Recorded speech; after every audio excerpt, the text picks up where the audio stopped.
Mount Everest, Earth-defined. Mount Everest, Nepali, Romanized. Sagarmth, Tibetan. Chomolungma, Chinese. Pinyin, Zeachemelin Dan FNJ is Earth's highest mountain above sea level, located in the Mahalanger Himal sub-range of the Himalayas. The China-Nepal border runs across its summit point. Its elevation snow height of 8,848.86 m 29,031.7 ft was most recently established in 2020 by the Chinese and Nepali authorities. Mount Everest attracts many climbers, including highly experienced mountaineers. There are two main climbing routes, one approaching the summit from the southeast in Nepal known as the Standard Route, and the other from the north in Tibet. While not posing substantial technical climbing challenges on the Standard Route, Everest presents dangers such as altitude sickness, weather, and wind, as well as hazards from avalanches and the Khumbu icefall. As of 2019, over 300 people have died on Everest, many of whose bodies remain on the mountain. The first recorded efforts to reach Everest's summit were made by British mountaineers. As Nepal did not allow foreigners to enter the country at the time, the British made several attempts on the North Ridge route from the Tibetan side. After the first reconnaissance expedition by the British in 1920, one reached 7,000 m 22,970 ft on the North Col. The 1922 expedition pushed the North Ridge route up to 8,320 m 27,300 ft, marking the first time a human had climbed above 8,000 m 26,247 ft.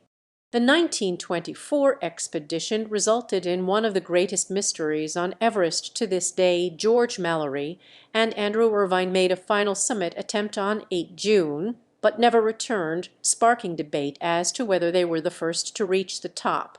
Tenzing Norgay and Edmund Hillary made the first documented ascent of Everest in 1953, using the Southeast Ridge route.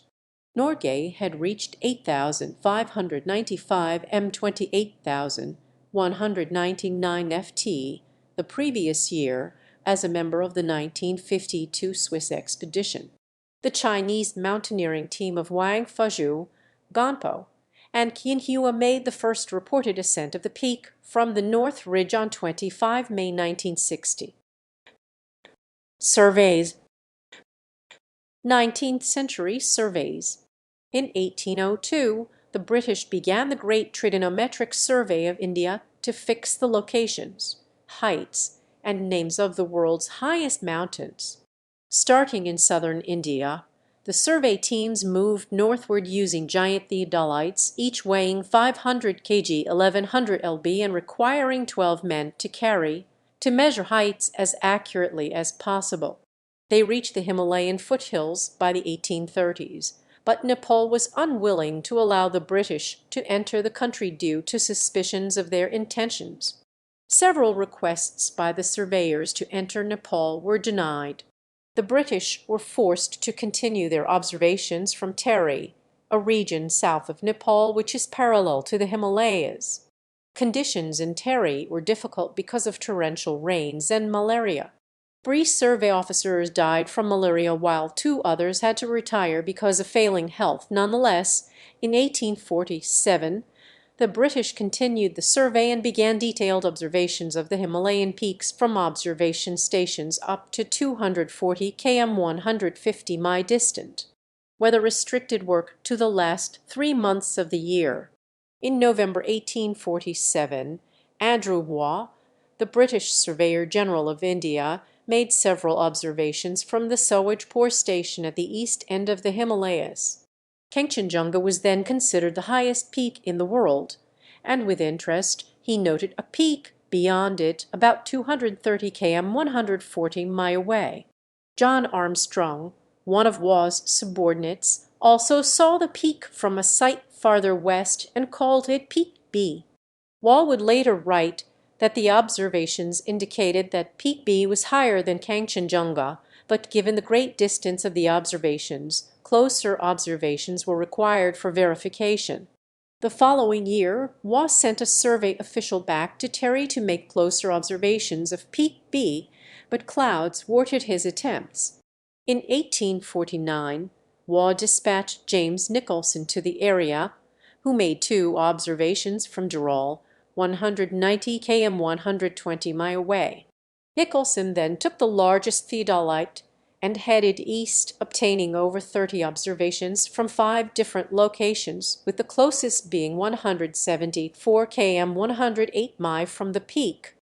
Nicholson retreated to Patna on the Ganges to perform the necessary calculations based on his observations. His raw data gave an average height of 9,200 m 30,200 ft for Peak B, but this did not consider light refraction, which distorts heights. However, the number clearly indicated that Peak B was higher than Kangchenjunga. Nicholson contracted malaria and was forced to return home without finishing his calculations. Michael Hennessy, one of Waugh's assistants, had begun designating peaks based on Roman numerals, with Kangchenjunga named Peak Roman 9. Peak B now became known as Peak Roman 15 in 1852, stationed at the survey headquarters in Dehradun. Radhanath Sikder, an Indian mathematician and surveyor from Bengal, was the first to identify Everest as the world's highest peak, using trigonometric calculations based on Nicholson's measurements.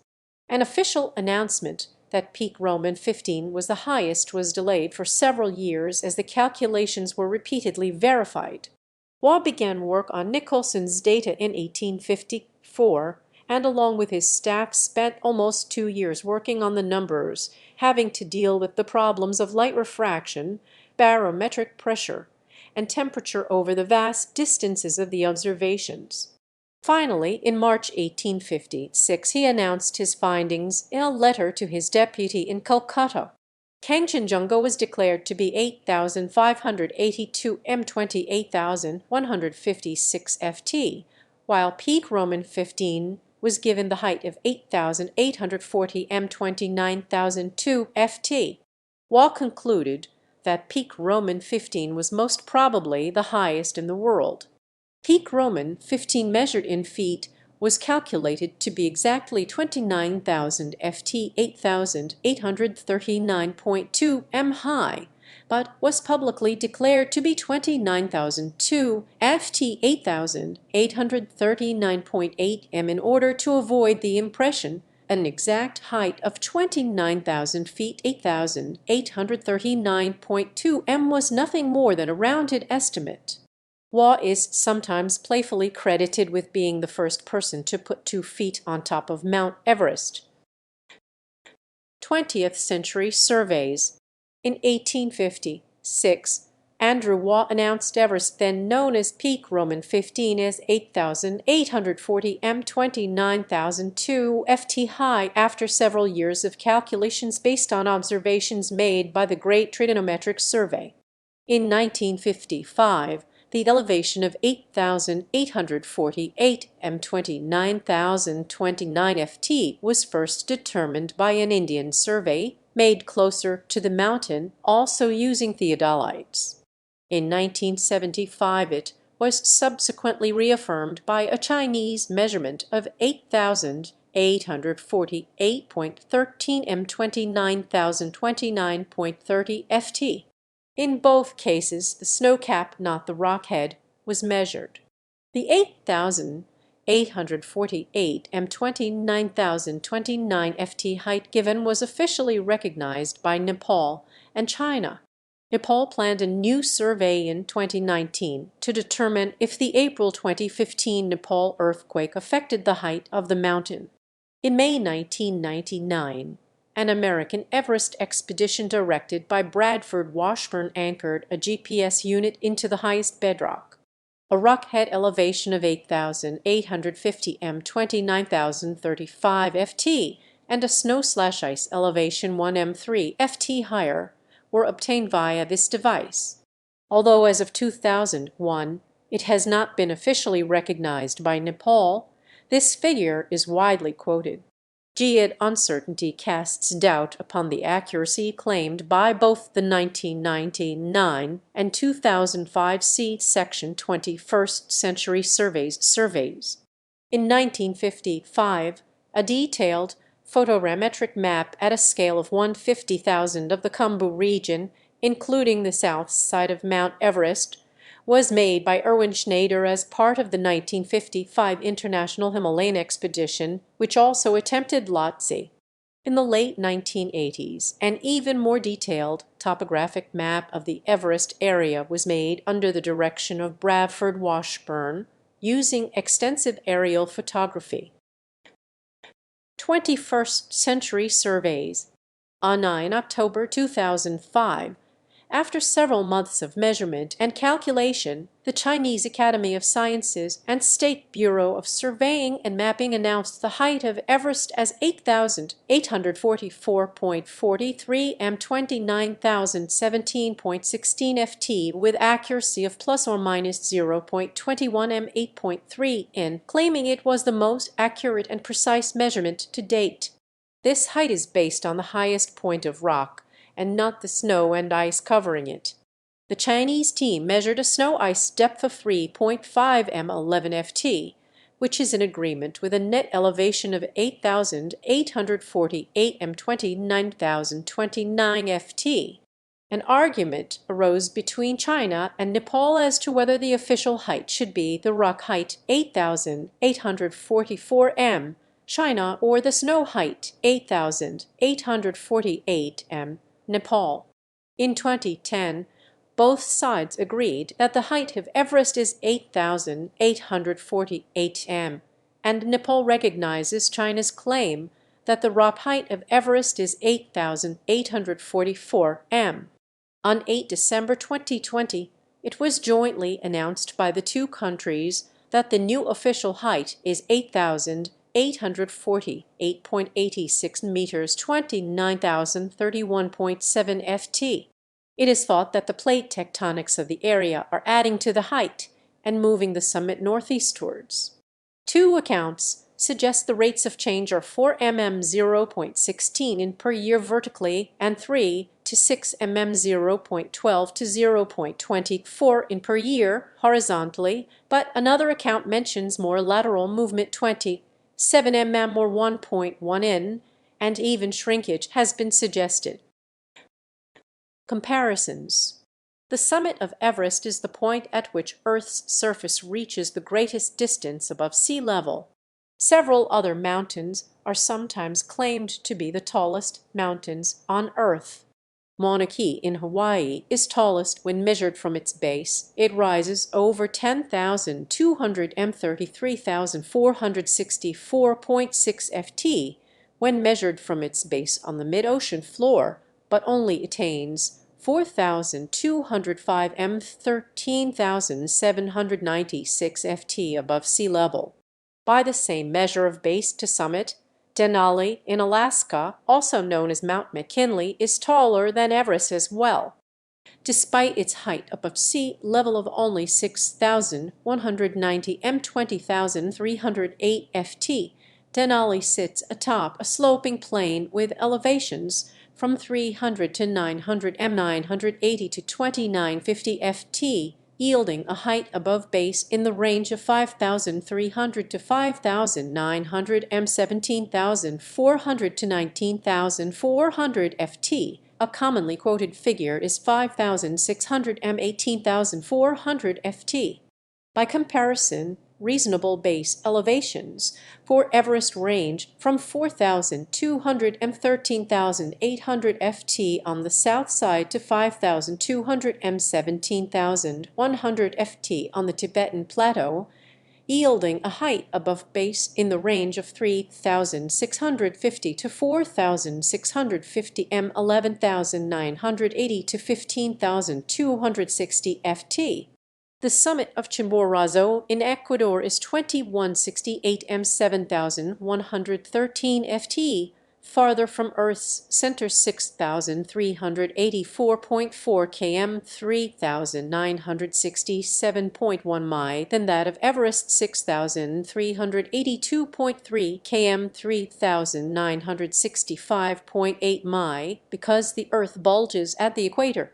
This is despite Chimborazo having a peak 6,268 m 20,564.3 ft above sea level versus Mount Everest's 8,848 m 29,028.9 ft.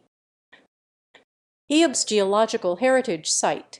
In respect of the recognition of the highest rocks on the planet as fossiliferous, marine limestone, the Ordovician rocks of Mount Everest were included by the International Union of Geological Sciences (EOGS) in its assemblage of 100 geological heritage sites around the world in a listing published in Ott. The organization defines an EOBS geological heritage site as a key place with geological elements and or processes of international scientific relevance, use as a reference, and or with a substantial contribution to the development of geological sciences through history. Climate. Mount Everest has an ice cap climate Köppen EF with all months averaging well below freezing. Climate change. The base camp for Everest expeditions based out of Nepal is located by Khumbu Glacier, which is rapidly thinning and destabilizing due to climate change, making it unsafe for climbers. As recommended by the committee formed by Nepal's government to facilitate and monitor mountaineering in the Everest region, Tarannath Adhikari, the Director General of Nepal's Tourism Department, has said they have plans to move the base camp to a lower altitude. This would mean a longer distance for climbers between the base camp and Camp 1. However, the present base camp is still useful and could still serve its purpose for 3 to 4 years. The move may happen by 2024 per officials. Meteorology. In 2008, a new weather station at about 8,000 m 26,000 ft elevation went online.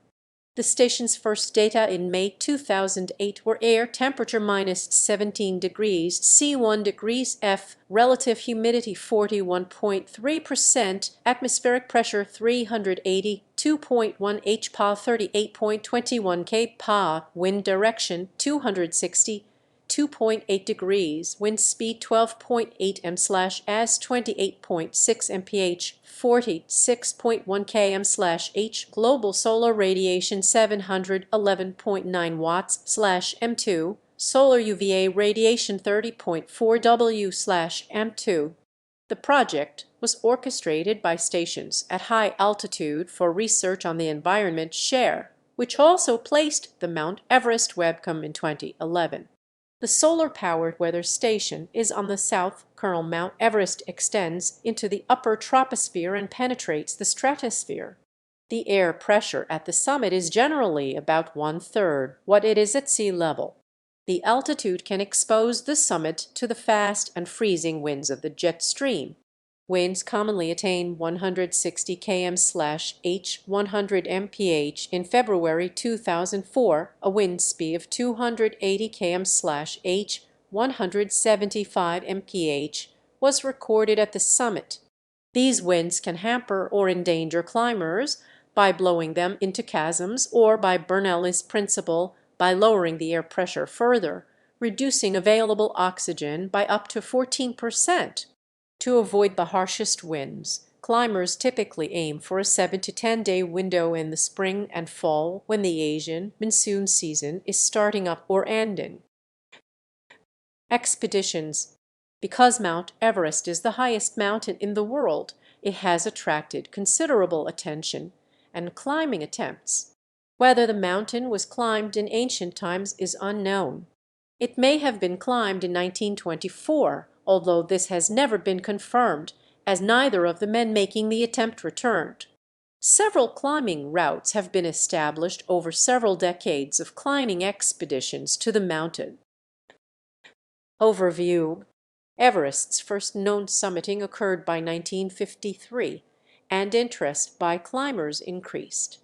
Despite the effort, and attention poured into expeditions, only about 200 people had summited by 1987. Everest remained a difficult climb for decades, even for serious attempts by professional climbers and large national expeditions, which were the norm until the commercial era began in the 1990s. By March 2012, Everest had been climbed 5,656 times with 223 deaths. Although lower mountains have longer or steeper climbs, Everest is so high the jet stream can hit it. Climbers can be faced with winds beyond 320 km/h 200 mph when the weather shifts. At certain times of the year, the jet stream shifts north, providing periods of relative calm at the mountain. Other dangers include blizzards and avalanches. By 2013, the Himalayan database recorded 6,871 summits by 4,042 different people. Early attempts. In 1885, Clinton Thomas Dent, president of the Alpine Club, suggested that climbing Mount Everest was possible in his book Above the Snow Line. The northern approach to the mountain was discovered by George Mallory and Guy Bullock on the initial 1921 British reconnaissance expedition.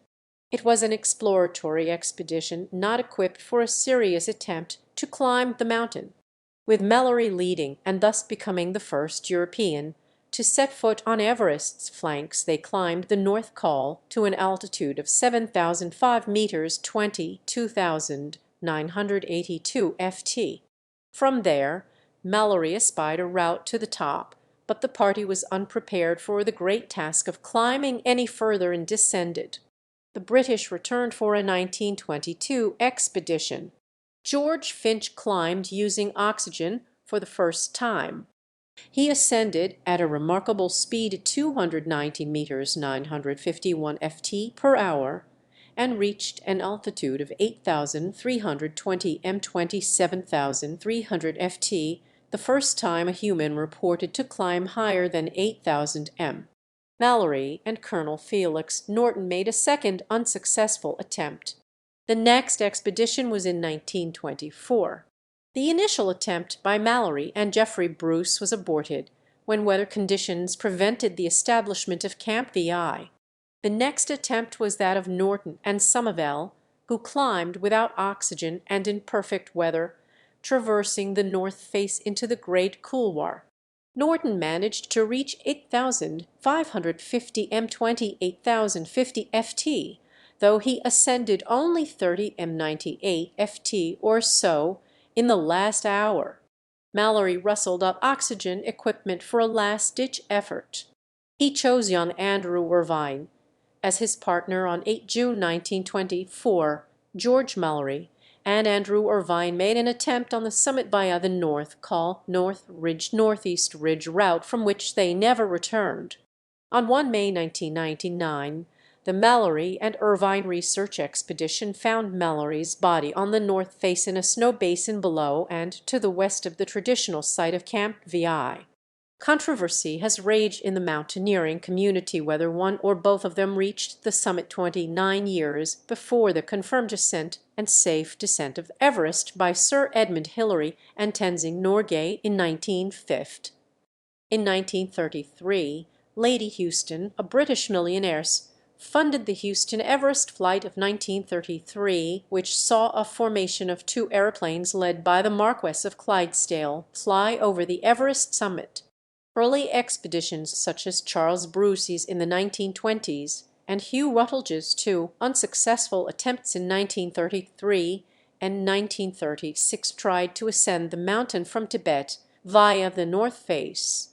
Access was closed from the north to Western expeditions in 1950 after China took control of Tibet.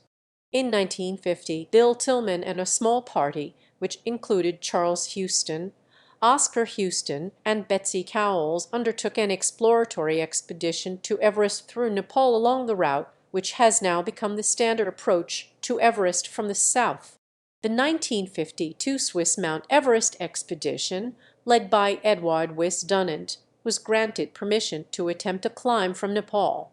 It established a route through the Khumbu icefall and ascended to the South Col at an elevation of 7,986 m 26,201 ft.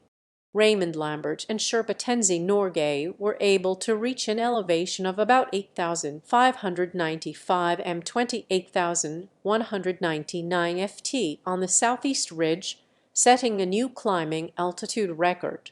Tenzing's experience was useful when he was hired to be part of the British expedition in 1953.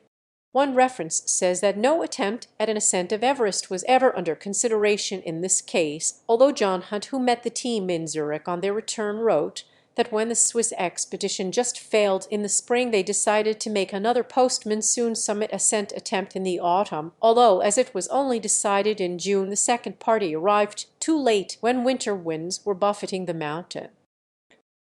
First successful ascent by Tenzing and Hillary, 1953. In 1953, a ninth British expedition, led by John Hunt, returned to Nepal. Hunt selected two climbing pairs to attempt to reach the summit. The first pair, Tom Birdland and Charles Evans, came within 100 m 330 ft of the summit on 26 May 1953, but turned back after running into oxygen problems. As planned, their work in route finding and breaking trail and their oxygen caches were of great aid to the following pair. 2 days later, the expedition made its second assault on the summit with the second climbing pair, the New Zealander Edmund Hillary and Tenzing Norgay, a Nepali Sherpa climber. They reached the summit at 11:30 local time on 29 May 1953 via the South Col route. At the time, both acknowledged it as a team effort by the whole expedition, but Tenzing revealed a few years later that Hillary had put his foot on the summit first.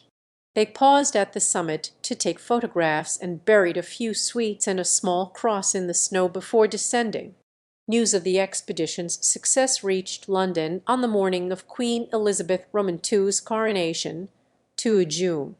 A few days later, the Queen gave orders that Hunter Britton and Hillary, a New Zealander, were to be knighted in the Order of the British Empire for the ascent.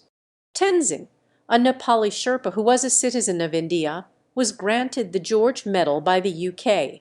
Hunt was ultimately made a life peer in Britain, while Hillary became a founding member of the Order of New Zealand. Hillary and Tenzing have also been recognized in Nepal. In 2009, statues were raised in their honor, and in 2014, Hillary Peak and Tenzing Peak were named for them. 1950s-1960s. On 23 May 1956, Ernst Schmid and Georg Marmot ascended.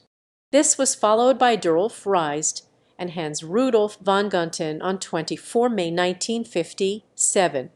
Wang Fuzhou, Gan Po, and Qian Hua of China made the first reported ascent of the peak from the North Ridge on 25 May 1960. The first American to climb Everest, Jim Whittaker, joined by Nawang Gambu, reached the summit on 1 May 1963. 1970s. In 1970, Japanese mountaineers conducted a major expedition.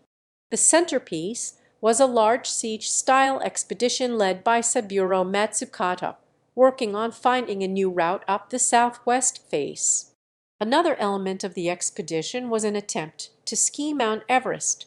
Despite a staff of over 100 people and a decade of planning work, the expedition suffered 8 deaths and failed to summit via the planned routes.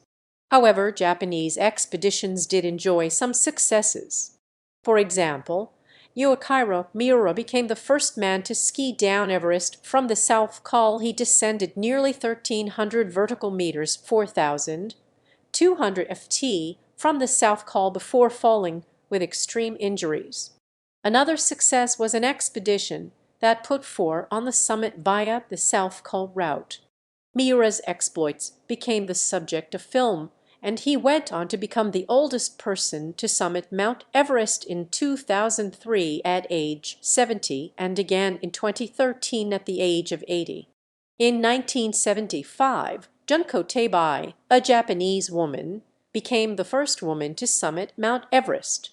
The 1975 British Mount Everest Southwest Face expedition, led and organized by Chris Bonington, made the first ascent of the southwest face of Everest from the western comb. The 1976 British and Nepalese Army expedition to Everest, led by Tony Streather, put Bronpo Lane and Brummy Stokes on the summit by the normal route. In 1978, Reinhold Messner and Peter Habler made the first ascent of Everest without supplemental oxygen. 1979/1980, Winter Himalayism. The Polish climber Andrzej Zawada headed the first winter ascent of Mount Everest, the first winter ascent of an 8,000er. The team of 20 Polish climbers and 4 Sherpas established a base camp on Khumbu Glacier in early January 1980. On 15 January, the team managed to set up Camp Roman 3 at 7,150 meters above sea level, but further action was stopped by hurricane-force winds. The weather improved after 11 February, when Leszek Sychy, Walenty Fiat, and K.R. Zistov Wielicki set up Camp Roman 4 on South Col 7,906 m. Sychy and Wielicki started the final ascent at 6:50 on 17 February. At 2:40 p.m. Andrzej Zawada at base camp heard the climbers' voices over the radio. "We are on the summit. The strong wind blows all the time. It is unimaginably cold." The successful winter ascent of Mount Everest started a new decade of winter Himalayism, which became a Polish specialization. After 1980, Poles did 10 first winter ascents on 8,000-meter peaks, which earned Polish climbers a reputation of ice warriors. Lola tragedy, 1989. In May 1989, Polish climbers under the leadership of Eugeniusz Krobak organized an international expedition to Mount Everest on a difficult western ridge. 10 Poles and 9 foreigners participated, but ultimately only the Poles remained in the attempt for the summit. On 24 May, Krobak and Andrzej Marciniak, starting from Camp V at 8,200 m, overcame the ridge and reached the summit. But on 27 May, during an avalanche from the side of Kumbatsi near the Lola Pass, 4 Polish climbers were killed: Miroslaw Dazel, Miroslaw Gardzielewski, Zygmunt Andrzej Heinrich, and Wacław Otreba. The following day, due to his injuries, Krobak also died. Marciniak, who was also injured, was saved by a rescue expedition in which Archer Hadger and New Zealanders Gary Ball and Rob Hall took part. In the organization of the rescue expedition, they took part, inter alia, Reinhold Messner, Elizabeth Hawley, Carlos Carsolio, and the U.S. consul. 1996 disaster. On 10 and 11 May 1996, 8 climbers died after several guided expeditions were caught in a blizzard high up on the mountain during a summit attempt on 10 May. During the 1996 season, 15 people died while climbing on Mount Everest. These were the highest death tolls for a single weather event and for a single season, until the 16 deaths in the 2014 Mount Everest avalanche. The guiding disaster gained wide publicity and raised questions about the commercialization of climbing and the safety of guiding clients on Mount Everest. Journalist John Krakauer, on assignment from Outside Magazine, was in one of the affected guided parties, and afterward published the bestseller Into Thin Air, which related his experience. Krakauer was critical of guide Anatoly Bukreev in his recollection of the expedition. A year later, Bukreev co-authored The Climb, in part as a rebuttal of Krakauer's portrayal. The dispute sparked a debate within the climbing community. Bukreev was later awarded the American Alpine Club's David Soles Award for his rescue efforts on the expedition. In May 2004, physicist Kent Moore and surgeon John L. Semple both researchers from the University of Toronto, told New Scientist magazine that an analysis of weather conditions on 11 May suggested that weather caused oxygen levels to plunge about 14%. One of the survivors was Beck Weathers, an American client of New Zealand-based guide service Adventure Consultants. Weathers was left for dead about 275 meters 900 feet from Camp 4 at 7,915 meters 26,085 feet. After spending a night on the mountain, Weathers managed to make it back to Camp 4 with massive frostbite and vision impaired due to snow blindness. When he arrived at Camp 4, fellow climbers considered his condition terminal and left him in a tent to die overnight. Weathers' condition had not improved, and an immediate descent to a lower elevation was deemed essential. A helicopter rescue was out of the question. Camp 4 was higher than the rated ceiling of any available helicopter. Weathers was lowered to Camp 2. Eventually, a helicopter rescue was organized thanks to the Nepali army. The storm's impact on climbers on the north ridge of Everest, where several climbers also died, was detailed in a first-hand account by British filmmaker and writer Matt Dickinson in his book The Other Side of Everest. 16-year-old Mark Fetzer was on the climb and wrote about it in his account, Within Reach, My Everest Story. The 2015 feature film Everest, directed by Baltasar Kormaker, is based on the events of this guiding disaster. 2006 mountaineering season. In 2006, 12 people died. One death in particular below triggered an international debate and years of discussion about climbing ethics. The season was also remembered for the rescue of Lincoln Hall, who had been left by his climbing team and declared dead, but was later discovered alive and survived being helped off the mountain. David Sharp ethics controversy, 2006. There was an international controversy about the death of a solo British climber, David Sharp, who attempted to climb Mount Everest in 2006 but died in his attempt. The story broke out of the mountaineering community into popular media with a series of interviews, allegations, and critiques. The question was whether climbers that season had left a man to die and whether he could have been saved. He was said to have attempted to summit Mount Everest by himself, with no Sherpa or guide and fewer oxygen bottles than considered normal. He went with a low-budget Nepali guide firm that only provides support up to base camp, after which climbers go as a loose group, offering a high degree of independence. The manager at Sharp's guide support said Sharp did not take enough oxygen for his summit attempt and did not have a Sherpa guide. It is less clear who knew Sharp was in trouble, and if they did know, whether they were qualified or capable of helping him. Double amputee climber Mark Inglis said in an interview with the press on 23 May 2006 that his climbing party and many others had passed Sharp on 15 May, sheltering under a rock overhang 450 meters 1480 ft below the summit without attempting a rescue. Inglis said 40 people had passed by Sharp, but he might have been overlooked as climbers assumed Sharp was the corpse nicknamed Green Boots. But Inglis was not aware that Turkish climbers had tried to help Sharp despite being in the process of helping an injured woman down, a Turkish woman, Bursek Pasin. There has also been some discussion about Hymex in the commentary on Inglis and Sharp. In regards to Inglis's initial comments, he later revised certain details because he had been interviewed while he was physically and mentally exhausted and in a lot of pain. He had suffered severe frostbite. He later had 5 fingertips amputated. When they went through Sharp's possessions, they found a receipt for US $490, believed to be the whole financial cost.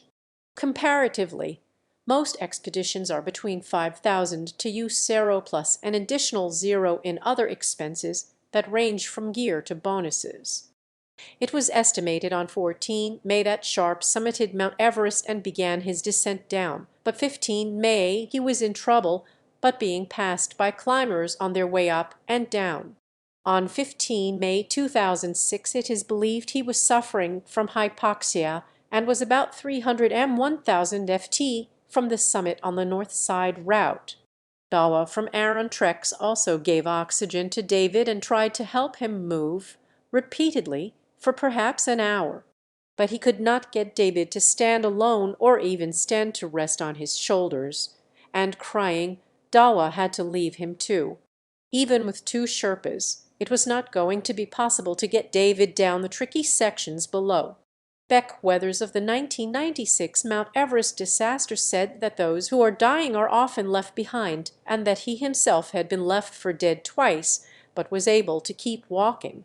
The Tribune of Chandigarh, India, quoted someone who described what happened to Sharp as the most shameful act in the history of mountaineering. In addition to Sharp's death, at least 9 other climbers perished that year, including multiple Sherpas working for various guiding companies.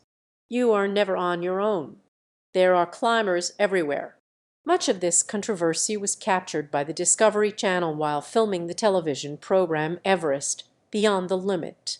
A crucial decision affecting the fate of Sharp is shown in the program, where an early returning climber Lebanese adventurer Maxim Chayat is descending from the summit and radios to his base camp manager Russell Bryce that he has found a frostbitten and unconscious climber in distress. Chayat is unable to identify Sharp, who had chosen to climb solo without any support and so did not identify himself to other climbers. The base camp manager assumes that Sharp is part of a group that has already calculated that they must abandon him, and informs his lone climber that there is no chance of him being able to help Sharp by himself. As Sharp's condition deteriorates through the day and other descending climbers pass him, his opportunities for rescue diminish, his legs and feet curl from frostbite, preventing him from walking. The later descending climbers are lower on oxygen and lack the strength to offer aid. Time runs out for any Sherpas to return and rescue him. David Sharp's body remained just below the summit on the Chinese side next to Green Boots. They shared a space in a small rock cave that was an ad hoc tomb for them. Sharp's body was removed from the cave in 2007, according to the BBC, and since 2014, Green Boots has been missing, presumably removed or buried. Lincoln Hall Rescue 2006.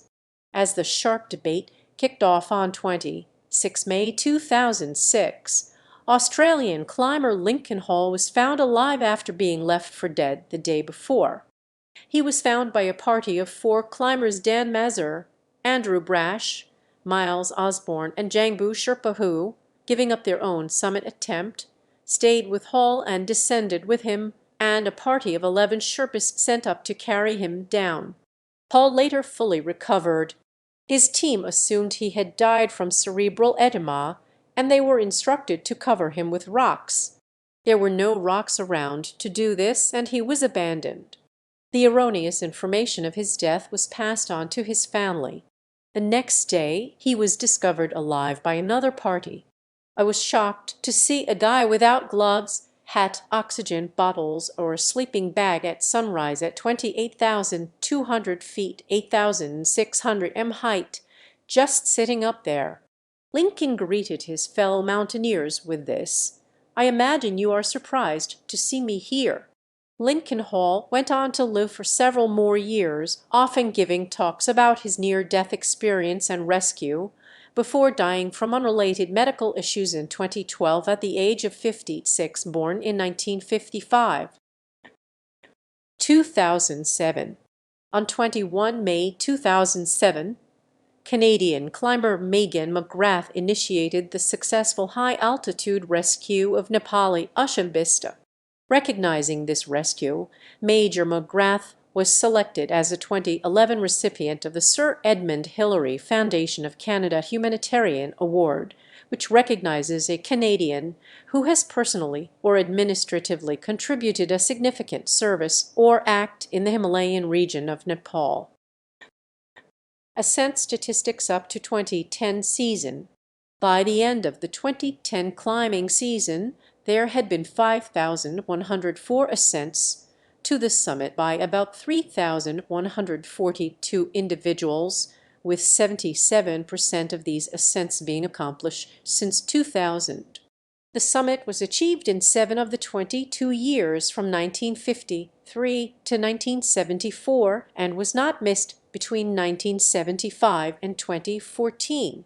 In 2007, the record number of 633 ascents was recorded by 350 climbers and 253 Sherpas. An illustration of the explosion of popularity of Everest is provided by the numbers of daily ascents.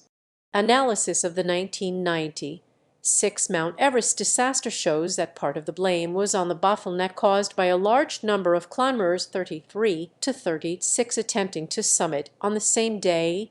This was considered unusually high at the time. By comparison, on 23 May 2010, the summit of Mount Everest was reached by 169 climbers, more summits in a single day than in the cumulative 31 years from the first successful summit in 1953 through 1983. There have been 219 fatalities recorded on Mount Everest from the 1922 British Mount Everest expedition through the end of 2010, a rate of 4.3 fatalities for every 100 summits. This is a general rate and includes fatalities amongst support climbers, those who turned back before the peak, those who died en route to the peak, and those who died while descending from the peak. Of the 219 fatalities, 26.5% were climbers who had summited but did not complete their descent.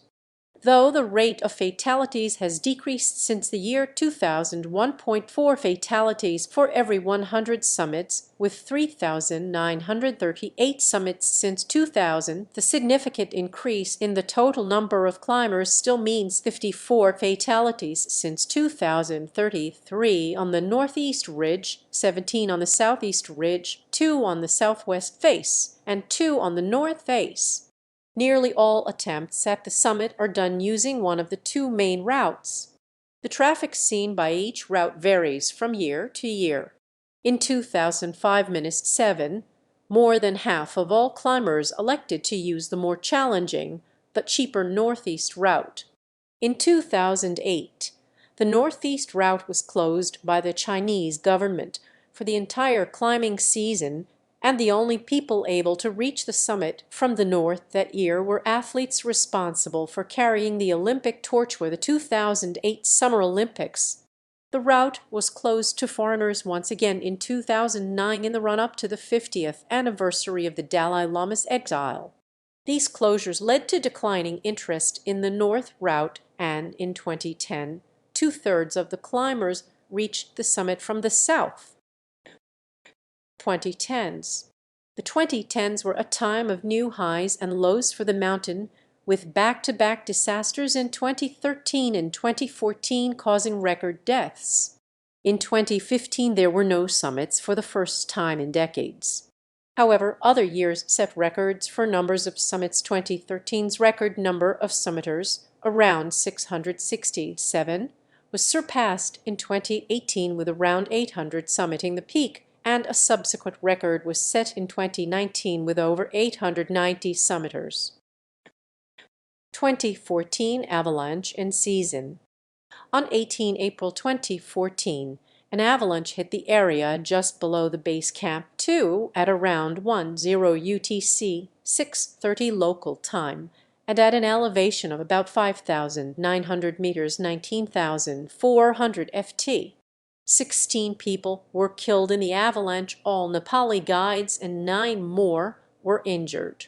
During the season, a 13-year-old girl, Malavath Purna, reached the summit, becoming the youngest female climber to do so. Additionally, one team used a helicopter to fly from South Base Camp to Camp 2 to avoid the Khumbu icefall, then reached the Everest summit. This team had to use the south side because the Chinese had denied them a permit to climb. A team member, Jing Wan, donated Usero to a local hospital. She was named the Nepali International Mountaineer of the Year. Over 100 people summited Everest from China, Tibet region, and 6 from Nepal in the 2014 season. This included 72-year-old Bill Burke, the Indian teenage girl, and a Chinese woman, Jing Wan. Another teen girl summiter was Minkypa Sherpa, who summited with her elder sister Lakpa Sherpa in 2003, and who had achieved the most times for women to the summit of Mount Everest at that time. See also Santosh Yadav. 2015 avalanche earthquake season. 2015 was set to be a record-breaking season of climbs, with hundreds of permits issued in Nepal and many additional permits in Tibet, China. However, on 25 April 2015, an earthquake measuring 7.8 MW triggered an avalanche that hit Everest Base Camp, effectively shutting down the Everest climbing season. 18 bodies were recovered from Mount Everest by the Indian Army mountaineering team. The avalanche began on Pumori, moved through the Khumbu icefall on the southwest side of Mount Everest, and slammed into the South Base Camp. 2015 was the first time since 1974 with no spring summits, as all climbing teams pulled out after the quakes and avalanche. One of the reasons for this was the high probability of aftershocks, over 50% according to the United States Geological Survey. Just weeks after the first quake, the region was rattled again by a 7.3 magnitude quake, and there were also many considerable aftershocks. The quakes trapped hundreds of climbers above the Khumbu icefall, and they had to be evacuated by helicopter as they ran low on supplies. The quake shifted the route through the icefall, making it essentially impassable to climbers. Bad weather also made helicopter evacuation difficult. The Everest tragedy was small compared to the impact overall on Nepal, with almost 9,000 dead and about 22,000 injured. In Tibet, by 28 April, at least 25 had died and 117 were injured. By 29 April 2015, the Tibet Mountaineering Association North/Chinese side closed Everest and other peaks to climbing, stranding 25 teams and about 300 people on the north side of Everest. On the south side, helicopters evacuated 180 people trapped at Camps 1 and 2. Mountain reopens in August 2015. On 24 August 2015, Nepal reopened Everest to tourism, including mountain climbers. The only climber permit for the autumn season was awarded to Japanese climber Nadeukazu Kuriki, who had tried 4 times previously to summit Everest without success. He made his 5th attempt in October, but had to give up just 700 m 2,300 ft from the summit due to strong winds and deep snow. Kuriki noted the dangers of climbing Everest, having himself survived being stuck in a freezing snow hole for 2 days near the top, which came at the cost of all his fingertips and his thumb lost to frostbite, which added further difficulty to his climb. Some sections of the trail from Lukla to Everest Base Camp, Nepal, were damaged in the earthquakes earlier in the year and needed repairs to handle trekkers. 2016 season. Hawley's database records 641 made it to the summit in early 2016. 2017 season. 2017 was the biggest season yet, permit-wise, yielding hundreds of summiters and a handful of deaths. On 27 May 2017, Kami Rita Sherpa made his 21st climb to the summit with the Alpine Ascents Everest Expedition, one of 3 people in the world along with Apa Sherpa and Phurba Tashi Sherpa to make it to the summit of Mount Everest 21 times. The season had a tragic start with the death of Uli Steck of Switzerland, who died from a fall during a warm-up climb. There was a continued discussion about the nature of possible changes to the Hillary step. Total summiters for 2017 was tallied up to be 648. 449 summited via Nepal from the south and 120 from Chinese Tibet north side. 2018. 807 climbers summited Mount Everest in 2018, including 563 on the Nepal side and 240 from the Chinese Tibet side. This broke the previous record for total summits in year, from which was 667 in 2013, and one factor that aided in this was an especially long and clear weather window of 11 days during the critical spring climbing season. Various records were broken, including a summit by double amputee Hari Bhattamagar, who undertook his climb after winning a court case in the Nepali Supreme Court.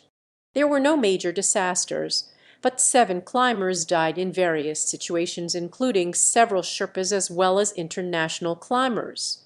Although record numbers of climbers reached the summit, old-time summiters that made expeditions in the 1980s lamented the crowding, feces, and cost.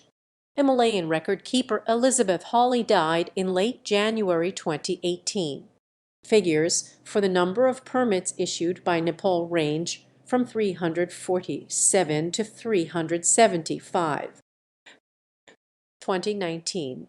The spring or pre-monsoon window for 2019 witnessed the deaths of a number of climbers and worldwide publication of images of hundreds of mountaineers queuing to reach the summit and sensational media reports of climbers. There were reports of various winter expeditions in the Himalayas, including K2, Nanga Parbat, and Meru at the buzz for the Everest 2019, beginning just 14 weeks to the weather window. Noted climber Corey Richards announced on Twitter that he was hoping to establish a new climbing route to the summit in 2019. Also announced was an expedition to remeasure the height of Everest, particularly in light of the 2015 earthquakes. China closed the base camp to those without climbing permits in February 2019 on the northern side of Mount Everest. By early April, climbing teams from around the world were arriving for the 2019 spring climbing season.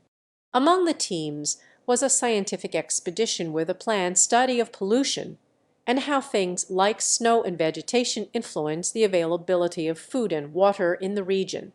In the 2019 spring mountaineering season, there were roughly 40 teams with almost 400 climbers and several hundred guides attempting to summit on the Nepali side. Nepal issued 381 climbing permits for 2019. For the northern routes in Chinese Tibet, several hundred more permits were issued for climbing by authorities there. In May 2019, Nepali mountaineering guide Kamirita summited Mount Everest twice within a week, his 23rd and 24th ascents making international news headlines. He first summited Everest in 1994 and has summited several other extremely high mountains, such as K2 and Lhotse. By 23 May 2019, about 7 people had died, possibly due to crowding leading to delays high on the mountain and shorter weather windows. One 19-year-old who summited previously noted that when the weather window opens, the high winds calm down. Long lines form as everyone rushes to get the top and back down. In Chinese Tibet, one Austrian climber died from a fall, and by 26 May 2019, the overall number of deaths for the spring climbing season rose to 10. By 28 May, the death toll increased to 11 when a climber died at about 7,900 m 26,000 ft during the descent, and a 12th climber missing and presumed dead. Despite the number of deaths, reports indicated that a record 891 climbers summited in the spring 2019 climbing season. Although China has had various permit restrictions, and Nepal requires a doctor to sign off on climbing permits, the natural dangers of climbing, such as falls and avalanches, combined with medical issues aggravated by Everest's extreme altitude, led to 2019 being a year with a comparatively high death toll. 2020s. Both Nepal and China prohibited foreign climbing groups during the 2020 season due to the COVID-19 pandemic.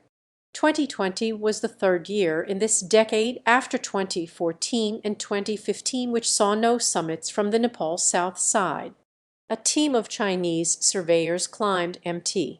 Everest from the north side during April-May 2020, becoming the only climbers to summit the world's highest peak during the pandemic, at least through May. The team was there to remeasure the height of Mount Everest.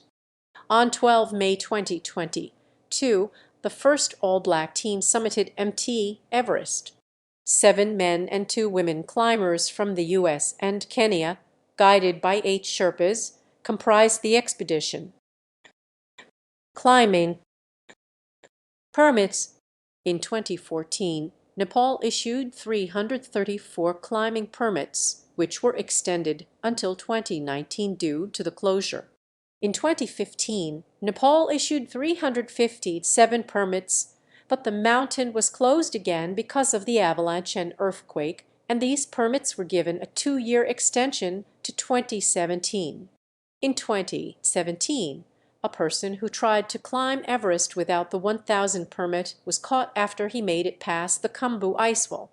He faced, among other penalties, a 2,000 fine and a possible 4 years in jail. In the end, he was allowed to return home, but banned from mountaineering in Nepal for 10 years.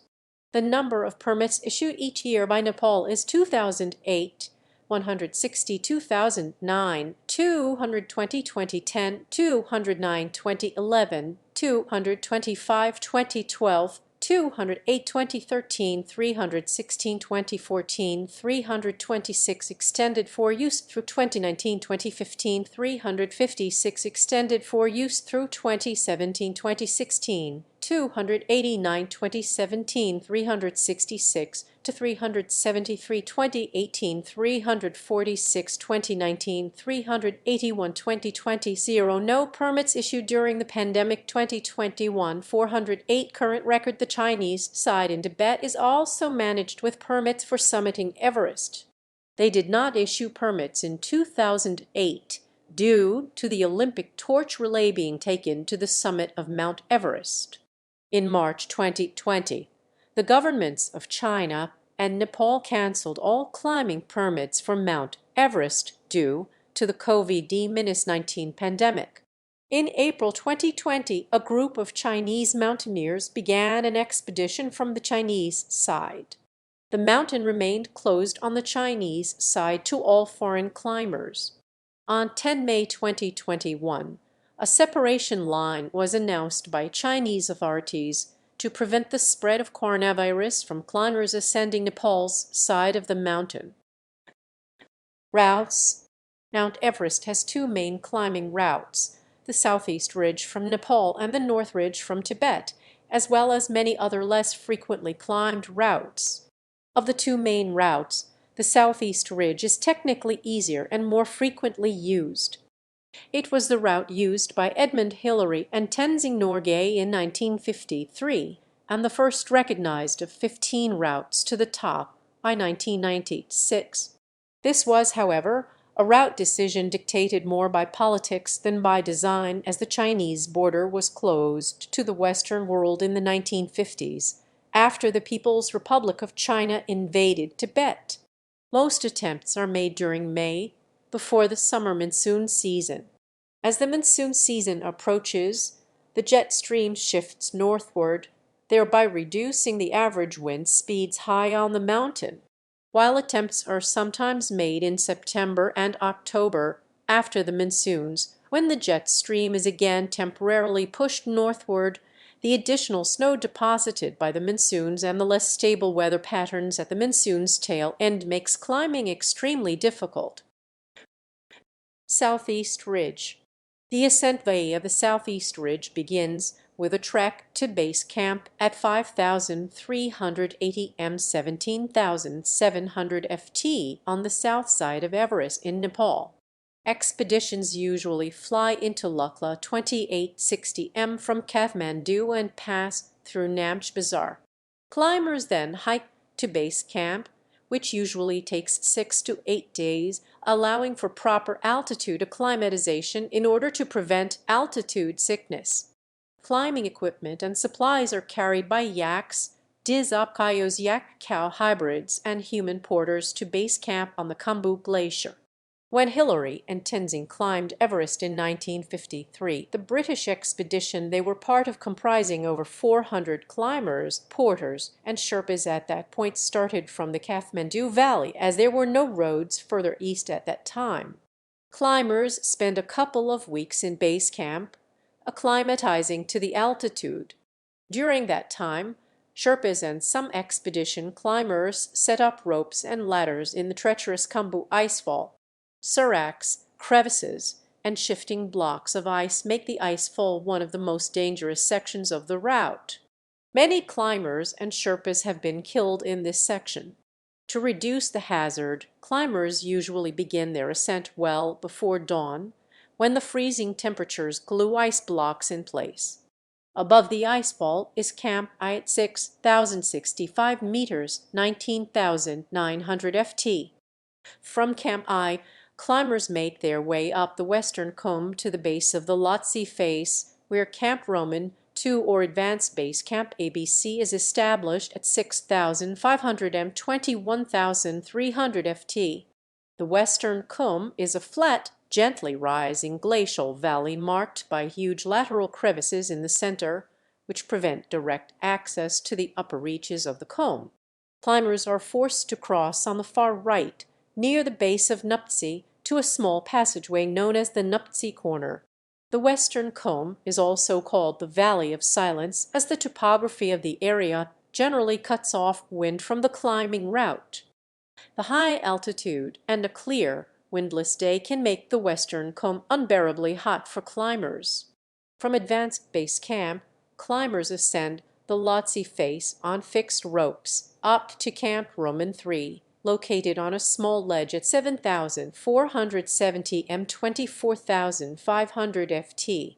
From there, it is another 500 meters to Camp Roman 4 on the South Col at 7,920 m 26,000 ft. From Camp Roman 3 to Camp Roman 4, climbers are faced with two additional challenges: the Geneva Spur and the Yellow Band. The Geneva Spur is an anvil-shaped rib of black rock named by the 1952 Swiss expedition. Fixed ropes assist climbers in scrambling over this snow-covered rock band. The Yellow Band is a section of interlayered marble, phyllite, and semischist, which also requires about 100 meters of rope for traversing it. On the South Col, climbers enter the death zone. Climbers making summit bids typically can endure no more than 2 or 3 days at this altitude. If the weather is not clear with low winds during these short few days, climbers are forced to descend, many all the way back down to base camp. From Camp Roman 4, climbers begin their summit push around midnight, with hopes of reaching the summit still another 1,000 meters above within 10 to 12 hours. Climbers first reach the balcony at 8,400 m 27,600 ft, a small platform where they can rest and gaze at peaks to the south and east in the early light of dawn. Continuing up the ridge, climbers are then faced with a series of imposing rock steps, which usually forces them to the east into the waist-deep snow, a serious avalanche hazard. At 8,750 m 28,700 ft, a small table-sized dome of ice and snow marks the south summit.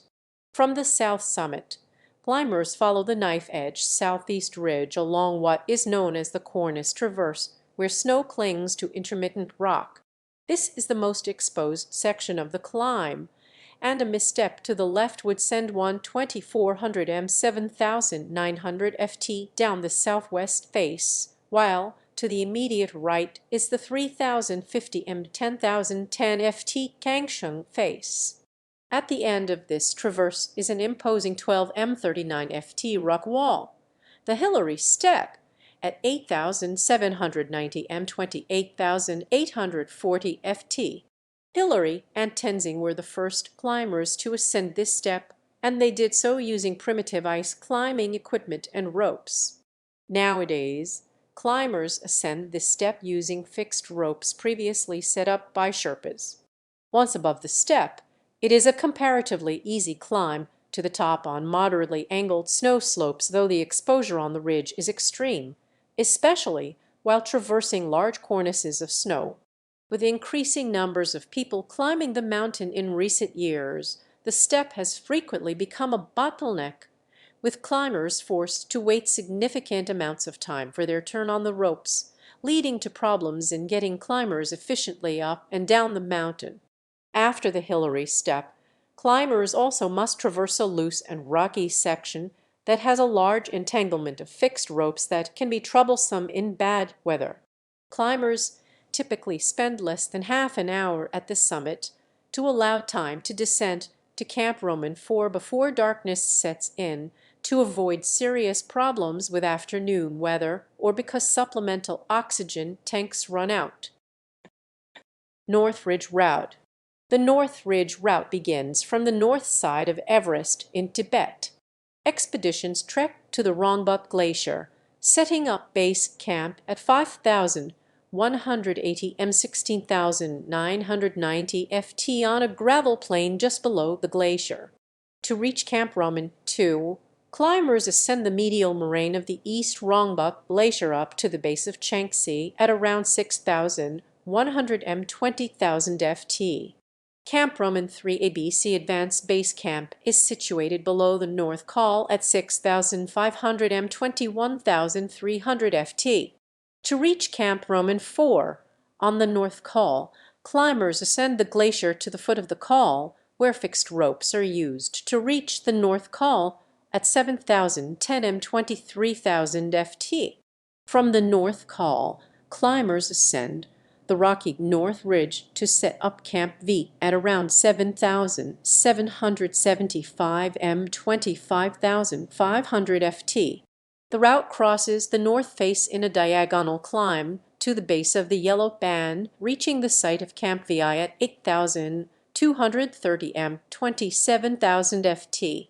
From Camp VI, climbers make their final summit push.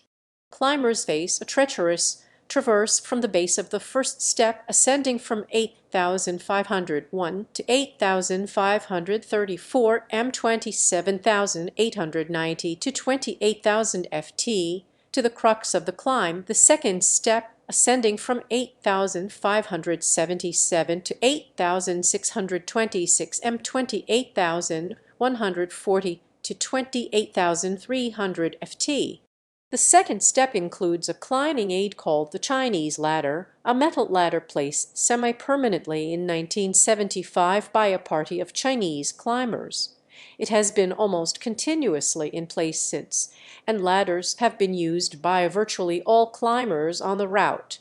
Once above the second step, the inconsequential third step is clambered over, ascending from 8,690 to 8,800 m 28,510 to 28,870 ft. Once above these steps, the summit pyramid is climbed by a snow slope of 50 degrees to the final summit ridge, along which the top is reached. Summit. The summit of Everest has been described as the size of a dining room table. The summit is capped with snow over ice over rock, and the layer of snow varies from year to year. The rock summit is made of Ordovician limestone and is a low-grade metamorphic rock. See the surveys section for more on its height and about the Everest rock summit. Below the summit, there is an area known as Rainbow Valley, filled with dead bodies still wearing brightly colored winter gear. Down to about 8,000 m 26,000 ft is an area commonly called the death zone, due to the high danger and low oxygen because of the low pressure. Below the summit, the mountain slopes downward to the three main sides, or faces, of Mount Everest: the north face, the southwest face, and the east/Kangchung face. Death zone. At the higher regions of Mount Everest, climbers seeking the summit typically spend substantial time within the death zone altitudes higher than 8,000 meters, 26,000 ft, and face significant challenges to survival. Temperatures can dip to very low levels, resulting in frostbite of any body part exposed to the air. Since temperatures are so low, Snow is well frozen in certain areas and death or injury, ice slipping and falling can occur.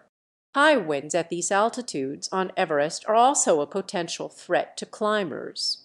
Another significant threat to climbers is low atmospheric pressure.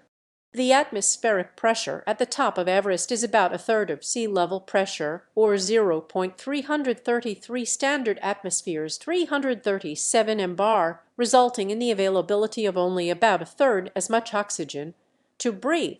Debilitating effects of the death zone are so great that it takes most climbers up to 12 hours to walk the distance of 1.72 kilometers, 1.7 mi from South Col to the summit. Achieving even this level of performance requires prolonged altitude acclimatization, which takes 40 to 60 days for a typical expedition.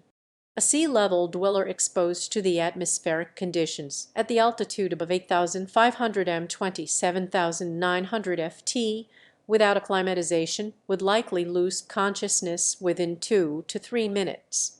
In May 2007, the Caldwell Extreme Everest undertook a medical study of oxygen levels in human blood at extreme altitude. Over 200 volunteers climbed to Everest Base Camp, where various medical tests were performed to examine blood oxygen levels. A small team also performed tests on the way to the summit. Even at base camp, the low partial pressure of oxygen had direct effect on blood oxygen saturation levels. At sea level, blood oxygen saturation is generally 98 to 99%. At base camp, blood saturation fell to between 85 and 87%. Blood samples taken at the summit indicated very low oxygen levels in the blood. A side effect of low blood oxygen is a greatly increased breathing rate, often 80-90 breaths per minute as opposed to a more typical 20-30. Exhaustion can occur merely by attempting to breathe. Lack of oxygen, exhaustion, extreme cold, and climbing hazards all contribute to the death toll. An injured person who cannot walk is in serious trouble, since rescue by helicopter is generally impractical and carrying the person off the mountain is very risky. People who die during the climb are typically left behind. As of 2006, about 150 bodies had never been recovered. It is not uncommon to find corpses near the standard climbing routes. Debilitating symptoms consistent with high-altitude cerebral edema commonly present during descent from the summit of Mount Everest. Profound fatigue and late times in reaching the summit are early features associated with subsequent death. A 2008 study noted that the death zone is indeed where most Everest deaths occur, but also noted that most deaths occur during descent from the summit. A 2014 article in The Atlantic about deaths on Everest noted that while falling is one of the greatest dangers the death zone presents for all 8,000ers, avalanches are a more common cause of death at lower altitudes. However, Everest climbing is more deadly than base jumping, although some have combined extreme sports and Everest, including a Russian who base jumped off Everest in a wingsuit. He did survive, though. Despite this, Everest is safer for climbers than a number of peaks by some measurements, but it depends on the period. Some examples are Kanchenjunga, K2, Annapurna, Nanga Parbat, and the Eiger, especially the Nordwand. Some factors that affect total mountain lethality include the level of popularity of the mountain, the skill of those climbing, and the difficulty of the climb. Another health hazard is retinal hemorrhages, which can damage eyesight and cause blindness. Up to a quarter of Everest climbers can experience retinal hemorrhages, and although they usually heal within weeks of returning to lower altitudes, in 2010 a climber went blind and ended up dying in the death zone. At 1 o'clock in the afternoon, the British climber Peter Kinloch was on the roof of the World in bright sunlight, taking photographs of the Himalayas below, elated, cheery, and bubbly. But Mount Everest is now his grave, because only minutes later He suddenly went blind and had to be abandoned to die from the cold. The team made a huge effort for the next 12 hours to try to get him down the mountain, but to no avail, as they were unsuccessful in getting him through the difficult sections. Even for the able, the Everest northeast ridge is recognized as a challenge. It is hard to rescue someone who has become incapacitated, and it can be beyond the ability of rescuers to save anyone in such a difficult spot. One way around this situation was pioneered by two Nepali men in 2011, who had intended to paraglide off the summit. They had no choice and were forced to go through with their plan anyway, because they had run out of bottled oxygen and supplies. They successfully launched off the summit and paraglided down to Namche Bazaar in just 42 minutes, without having to climb down the mountain. Supplemental oxygen. Most expeditions use oxygen masks and tanks above 8,000 m 26,000 ft. Everest can be climbed without supplementary oxygen, but only by the most accomplished mountaineers and at increased risk. Humans' ability to think clearly is hindered with low oxygen, and the combination of extreme weather, low temperatures, and steep slopes often requires quick, accurate decisions. While about 95% of climbers who reach the summit use bottled oxygen in order to reach the top, about 5% of climbers have summited Everest without supplemental oxygen. The death rate is double for those who attempt to reach the summit without supplemental oxygen. Traveling above 2,400 m 8,000 ft altitude is a factor in cerebral hypoxia. This decrease of oxygen to the brain can cause dementia and brain damage, as well as other symptoms. One study found that Mount Everest may be the highest an acclimatized human could go, but also found that climbers may suffer permanent neurological damage despite returning to lower altitudes. Brain cells are extremely sensitive to a lack of oxygen. Some brain cells start dying less than 5 minutes after their oxygen supply disappears. As a result, brain hypoxia can rapidly cause severe brain damage or death. The use of bottled oxygen to ascend Mount Everest has been controversial. It was first used on the 1922 British Mount Everest expedition by George Finch and Geoffrey Bruce, who climbed up to 7,800 m 25,600 ft at a spectacular speed of 300 vertical meters, 1,000 ft per hour. Pinned down by a fierce storm, they escaped death by breathing oxygen from a jury-rigged setup during the night. The next day they climbed to 8,100 m 26,600 ft at 270 m/h 900 ft/h, nearly 3 times as fast as non-oxygen users. Yet the use of oxygen was considered so unsportsmanlike that none of the rest of the alpine world recognized this high ascent rate. George Mallory described the use of such oxygen as unsportsmanlike, but he later concluded that it would be impossible for him to summit without it, and consequently used it on his final attempt in 1924. When Tenzing and Hillary made the first successful summit in 1953, they also used open-circuit bottled oxygen sets, with the expedition's physiologist Griffith Pubb referring to the oxygen debate as a futile controversy, noting that oxygen greatly increases subjective appreciation of the surroundings, which after all is one of the chief reasons for climbing. For the next 25 years, bottled oxygen was considered standard for any successful summit. Although an acclimatized lowlander can survive for a time on the summit of Everest without supplemental oxygen, Reinhold Messner was the first climber to break the bottled oxygen tradition, and in 1978, with Peter Habler, made the first successful climb without it. In 1980, Messner summited the mountain solo, without supplemental oxygen or any porters or climbing partners, on the more difficult northwest route. Once the climbing community was satisfied that the mountain could be climbed without supplemental oxygen, many purists then took the next logical step of insisting that is how it should be climbed. John Krakor's Into Thin Air 1997 expressed the author's personal criticisms of the use of bottled oxygen. Krakor wrote that the use of bottled oxygen allowed otherwise unqualified climbers to attempt to summit, leading to dangerous situations and more deaths. The disaster was partially caused by the sheer number of climbers, 34 on that day, attempting to ascend, causing bottlenecks at the Hillary Step and delaying many climbers, most of whom summited after the usual 14:00 turnaround time.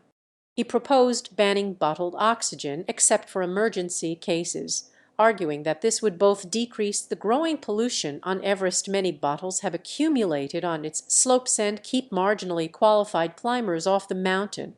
The 1996 disaster also introduced the issue of the guide's role in using bottled oxygen. Guide Anatoly Bukhriv's decision not to use bottled oxygen was sharply criticized by John Krakor. Bukhriv's supporters, who include G. Weston de Walt, who co-wrote The Climb, state that using bottled oxygen gives a false sense of security. Krakor and his supporters point out that, without bottled oxygen, Bukhriv could not directly help his clients descend. They state that Bukhriv said that he was going down with client Martin Adams, but just below the south summit, Bukhriv determined that Adams was doing fine on the descent and so descended at a faster pace, leaving Adams behind. Adams states in The Climb, "For me, it was business as usual. Anatol is going by, and I had no problems with that. The low oxygen can cause a mental fog-like impairment of cognitive abilities described as delayed and lethargic thought process, clinically defined as bradycychia even after returning to lower altitudes. In severe cases, climbers can experience hallucinations. Some studies have found that high-altitude climbers, including Everest climbers, experience altered brain structure. The effects of high altitude on the brain, particularly if it can cause permanent brain damage, continue to be studied." Selected climbing records. By the end of the 2010 climbing season, there had been 5,104 ascents to the summit by about 3,142 individuals. Some notable firsts by climbers include 1922 first climb to 8,000 meters, 26,247 ft by George Finch and Captain Jeffrey Bruce. 1952 first climb to South Col by 1952 Swiss Mount Everest expedition. 1953 first ascent by Tenzing Norgay and Edmund Hillary on 1953 British Mount Everest expedition. 1960 first reported ascent from the North Ridge by Wang Fuzhou, Gampo, and Qianhua of China. 1975 first female ascent by Junko Te by 16 May. 1975 first female ascent from the North Ridge by Fanthog, deputy head of the second Chinese Everest expedition that sent 9 climbers to the summit. 27 May.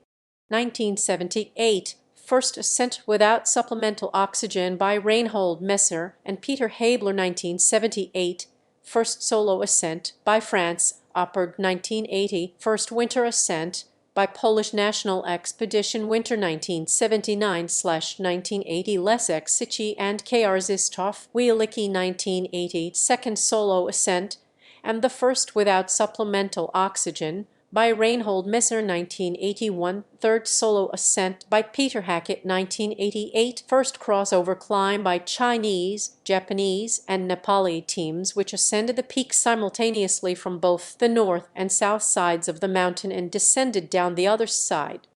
The crossover climb was also the first to be recorded on live broadcast television. 1988 first descent by paraglider by Jean-Marc Boivin. 1988 first female ascent without supplemental oxygen by Lydia Brady. 1998 fastest to reach the summit via the southeast ridge South Col without supplemental oxygen by Kazi Sherpa in 20 hours and 24 minutes. 2000 first descent by ski by Davo Karnicher. 2001 first ascent by a blind climber, Eric Wehenmayer. 2001 Lakpa Sherpa becomes first Nepali woman to summit Everest and survive. 2004 fastest to reach the summit via the Southeast Ridge South Col with supplemental oxygen by Pemba George in 8 hours and 10 minutes. 2006 Lakpa Sherpa summits for the 6th time, breaking her own record for most successful female Everest climber. 2007 fastest to reach the summit via the Northeast Ridge without supplemental oxygen by Christian Stengel in 16 hours 42 minutes. 2010 youngest male to reach the summit by Jordan Romero, 13 years and 10 months old.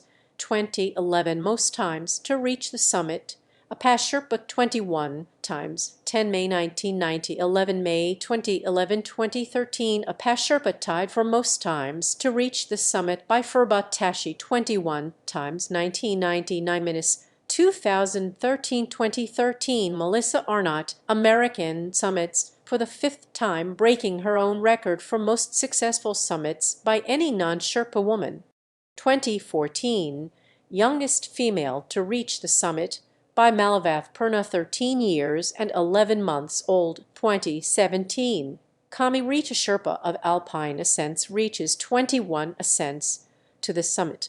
2019 Kami Rita Sherpa reaches 24 ascents to the summit.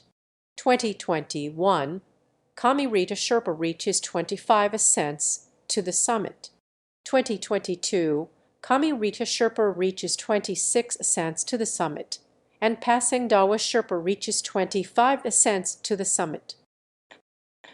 Summiting with disabilities. Summiting Everest with disabilities, such as amputations and diseases, has become popular in the 21st century, with stories like that of Sudarshan Gautam, a man with no arms who made it to the top in 2013. A teenager with Down's syndrome made it to base camp, which has become a substitute for more extreme record breaking because it carries many of the same thrills, including the trip to the Himalayas and rustic scenery. Danger lurks, even at base camp though, which was the site where dozens were killed in the 2015 Mount Everest avalanches. Others that have climbed Everest with amputations include Mark Inglis, no legs, Paul Hockey, one arm only, and Arunima Sinha, one leg only. In 2001, Eric Wehenmayer became the first person to reach the summit of Mount Everest while blind. Aviation. 1933 flight over Everest.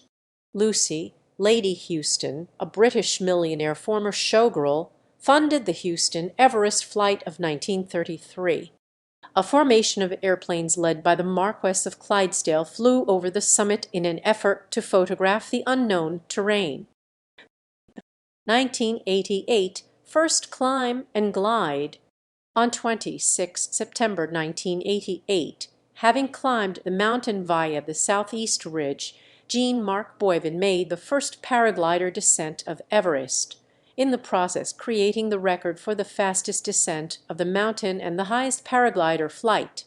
Boivin said, "I was tired when I reached the top because I had broken much of the trail, and to run at this altitude was quite hard." Boivin ran 18 M60 FT from below the summit on 40-degree slopes to launch his paraglider, reaching Camp Roman 2 at 5,900 m 19,400 ft in 12 minutes, some sources say 11 minutes. Boivin would not repeat this feat as he was killed 2 years later in 1990, base jumping off Venezuela's Angel Falls. 1991 hot air balloon flyover. In 1991, 4 men in 2 balloons achieved the first hot air balloon flight over Mount Everest. In one balloon was Andy Elson and Eric Jones, cameraman, and in the other balloon Chris Dewhurst and Leo Dickinson, cameraman. Dickinson went on to write a book about the adventure called Ballooning over Everest. The hot air balloons were modified to function at up to 12,000 and 40,000 ft altitude. Reinhold Messner called one of Dickinson's panoramic views of Everest, captured on the now discontinued Kodak Kodachrome film, the best snap on Earth, according to UK newspaper The Telegraph. Dewhurst has offered to take passengers on a repeat of this feat for US $6 million per passenger. 2005 Pilot summits with helicopter. In May 2005, pilot Didier Dulsal of France landed a Eurocopter S-350B3 helicopter on the summit of Mount Everest. He needed to land for 2 minutes to set the Fédération Aéronautique Internationale (FAI) official record, but he stayed for about 4 minutes, twice. In this type of landing, the rotors stay engaged, which avoids relying on the snow to fully support the aircraft. The flight set rotorcraft world records for highest of both landing and take-off. Some press reports suggested that the report of the summit landing was a misunderstanding of a South Col landing, but he had also landed on South Col 2 days earlier, with this landing and the Everest records confirmed by the FAI. Dulsal also rescued 2 Japanese climbers at 4,880 m 16,000 ft while he was there. One climber noted that the new record meant a better chance of rescue. 2011 Paraglide off summit. On 21 May 2011, Nepal's Lakpati Sheri Sherpa and Sano Bapu Sanuwar paraglided from Everest's summit to Nanch Bazaar in 42 minutes. After the flight, they hiked, biked, and kayaked to the Indian Ocean, reaching the Bay of Bengal by 27 June 2011, thereby becoming the first persons to complete a continuous summit to see descent from Everest. They accomplished the ground-breaking feat despite Bapu having never previously climbed, and Lakpa having never kayaked and not even knowing how to swim. The duo subsequently won National Geographic Adventurers of the Year for 2012 for their exploits. In 2013, footage of the flight was shown on the television news program Nightline. 2014 Helicopter-assisted ascent. In 2014, a team financed and led by mountaineer Wen Jing used a helicopter to fly from South Base Camp to Camp 2 to avoid the Khumbu icefall, and thence climbed to the Everest summit. This climb immediately sparked outrage and controversy in much of the mountaineering world over the legitimacy and propriety of her climb. Nepal ended up investigating Wang, who initially denied the claim that she had flown to Camp 2, admitting only that some support crew were flown to that higher camp over the Khumbu icefall. In August 2014, however, she stated that she had flown to Camp 2 because the icefall was impassable. "If you don't fly to Camp Roman 2, you just go home," she said in an interview. In that same interview, she also insisted that she had never tried to hide this fact. Her team had had to use the south side because the Chinese had denied them a permit to climb.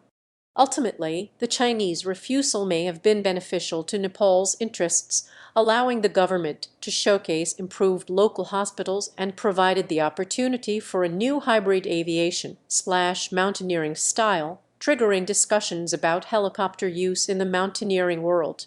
National Geographic noted that a village festooned Wang with honors after she donated Usero to the town's hospital. Wang won the International Mountaineer of the Year award from the Nepal government in June 2014. 2016 Helicopter business increases. In 2016, the increased use of helicopters was noted for increased efficiency and for hauling material over the deadly Khumbu icefall. In particular, it was noted that flights saved icefall porters 80 trips, but still increased commercial activity at Everest.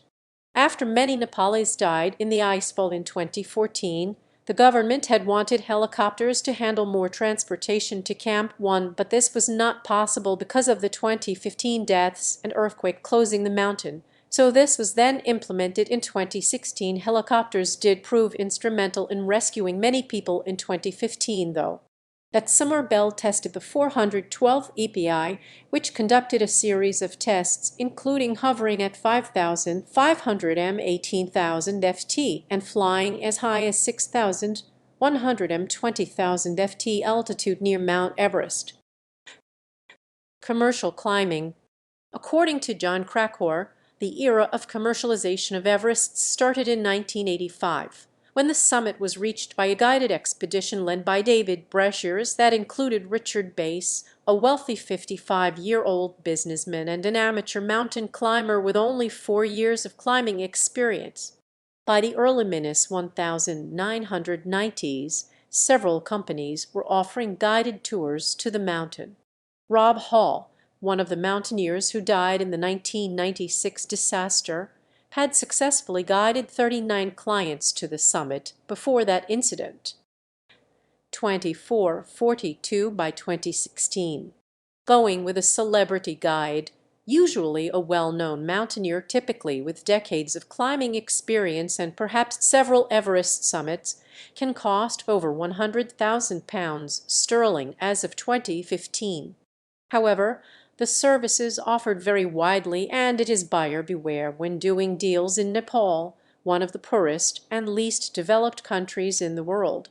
Tourism contributed 7.9% of the gross domestic product (GDP) in 2019 in a country with high unemployment, but Everest is special in that an Everest porter can make nearly double the nation's average wage in a region in which other sources of income are lacking. Costs beyond the guiding service can vary widely. It is technically possible to reach the summit with minimal additional expenses, and there are budget travel agencies that offer logistical support for such trips. A limited support service, offering only some meals at base camp and bureaucratic overhead like a permit, can cost as little as $0 as of 2007. However, this is considered difficult and dangerous as illustrated by the case of David Sharp. Climbing gear required to reach the summit may cost in excess of $0, and most climbers also use bottled oxygen, which adds around $0. The permit to enter the Everest area from the south via Nepal costs $0 to $0 per person, depending on the size of the team. The ascent typically starts at one of the two base camps near the mountain, both of which are approximately 100 kilometers 60 mi from Kathmandu and 300 kilometers 190 mi from Lhasa, the two nearest cities with major airports. Transferring one's equipment from the airport to the base camp may add as much as $0. Many climbers hire full-service guide companies which provide a wide spectrum of services, including the acquisition of permits, transportation to/from base camp, food, tents, fixed ropes, medical assistance while on the mountain, an experienced mountaineer guide, and even personal porters to carry one's backpack and cook one's meals. The cost of such a guide service may range from $0 to $0 per person.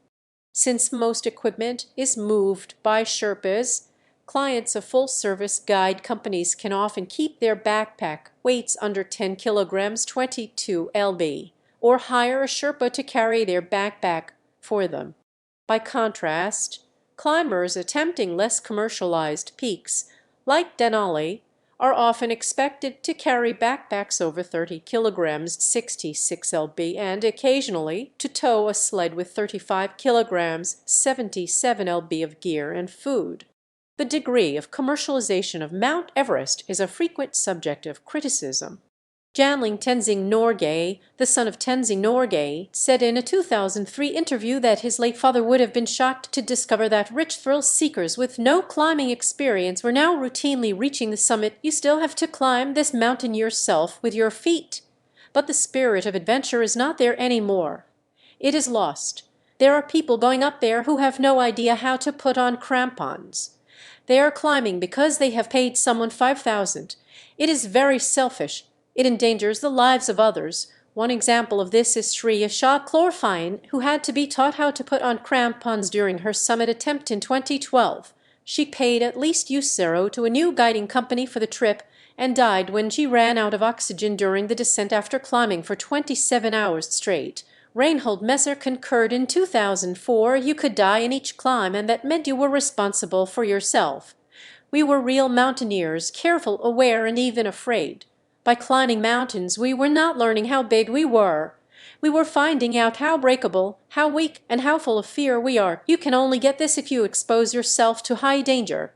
I have always said that a mountain without danger is not a mountain. High-altitude alpinism has become tourism and show. These commercial trips to Everest, they are still dangerous. But the guides and organizers tell clients, don't worry, it's all organized. The route is prepared by hundreds of Sherpas.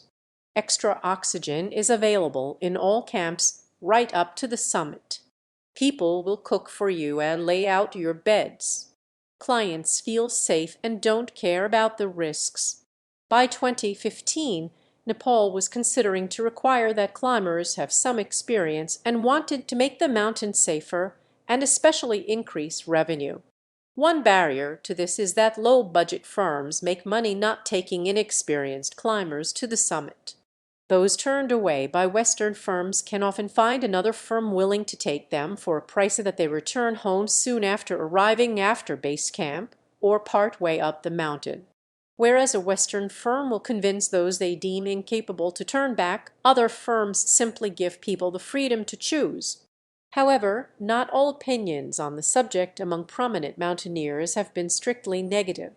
For example, Edmund Hillary stated in 2003 that while having people pay $5,000 and then be led up the mountain by a couple of experienced guides isn't really mountaineering at all, he was pleased by the changes brought to Everest area by Westerners. I don't have any regrets because I worked very hard indeed to improve the condition for the local people. When we first went in there, they didn't have any schools, they didn't have any medical facilities. All over the years, we have established 27 schools, we have 2 hospitals and a dozen medical clinics, and then we've built bridges over wild mountain rivers and put in freshwater pipelines. So in cooperation with the Sherpas, we've done a lot to benefit them. One of the early guided summiters, Richard Base of Seven Summits fame, stated in 2003 that climbers should have high-altitude experience before they attempt the really big mountains. People don't realize the difference between a 20,000-foot 6,100 m mountain and 29,000-foot 8,800 m. It's not just arithmetic. The reduction of oxygen in the air is proportionate to the altitude, all right, but the effect on the human body is disproportionate and exponential curve. People climbed Denali 6,190 m or 20,320 ft or Aconcagua 6,960 m or 22,834 ft and think, heck, I feel great up here, I'm going to try Everest.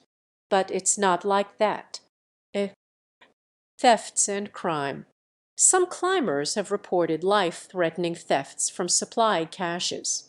In May 2006, Vitor Negrete, the first Brazilian to climb Everest without oxygen and part of David Sharp's party, died during his descent, and theft of gear and food from his high-altitude camp may have contributed.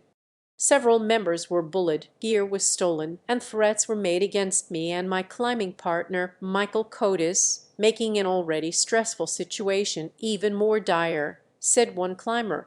In addition to theft, Michael Kotis describes in his book, High Crimes, The Fate of Everest in an Age of Greed 2008, unethical guides and Sherpas, prostitution and gambling at the Tibet base camp, fraud related to the sale of oxygen bottles, and climbers collecting donations under the pretense of removing trash from the mountain.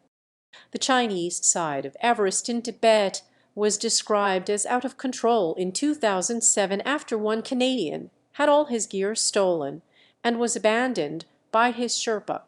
Another Sherpa helped the victim get off the mountain safely and gave him some spare gear.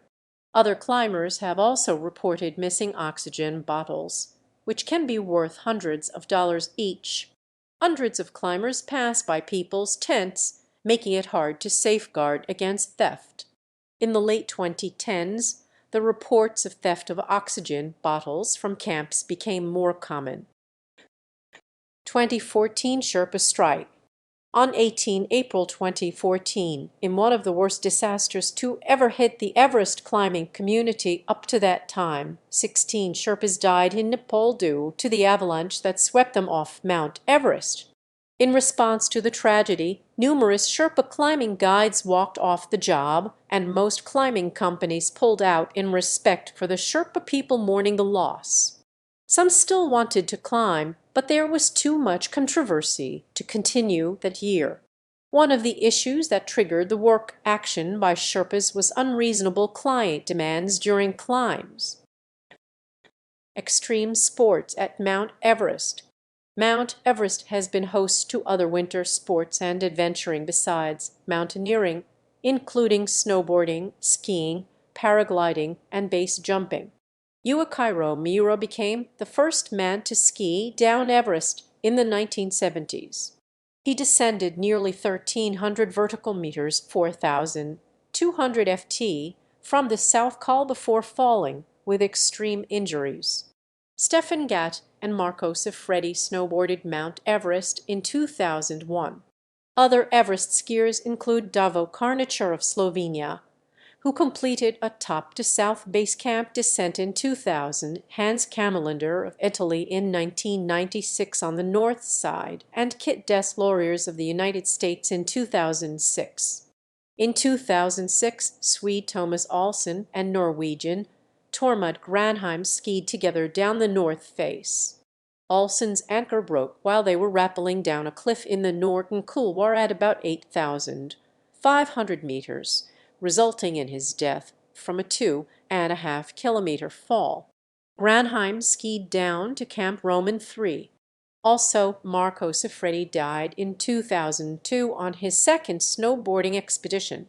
Various types of gliding descents have slowly become more popular and are noted for their rapid descents to lower camps.